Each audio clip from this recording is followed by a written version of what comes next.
आदिल को नदीम चाचा पर शक हो चुका है। वो उनका पीछा करता है और उन्हें एक सुनसान फैक्ट्री की तरफ जाते देखता है। छुपकर सुनने पर नदीम चाचा किसी अजनबी से कह रहे होते हैं, बस एक हफ्ता और फिर वो लड़का भी नहीं रहेगा। आदिल का दिल जोर जोर से धड़कने लगता है। वो छुपकर मोबाइल से ऑडियो रिकॉर्डिंग भी करता है। डर और गुस्से के मिले जुले जज्बात के साथ घर वापस आता है।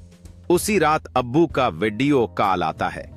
अब्बू की आंख पर चोट का निशान होता है और वो बार बार अम्मी की तरफ देखकर कहते हैं, सब ठीक है ना? तुमने वो बात अभी तक नहीं बताई ना? आदिल को अब्बू की नजरों में खौफ दिखाई देता है। क्या अब्बू किसी दबाव में हैं? क्या ये वीडियो कॉल जबरदस्ती करवाई गई है?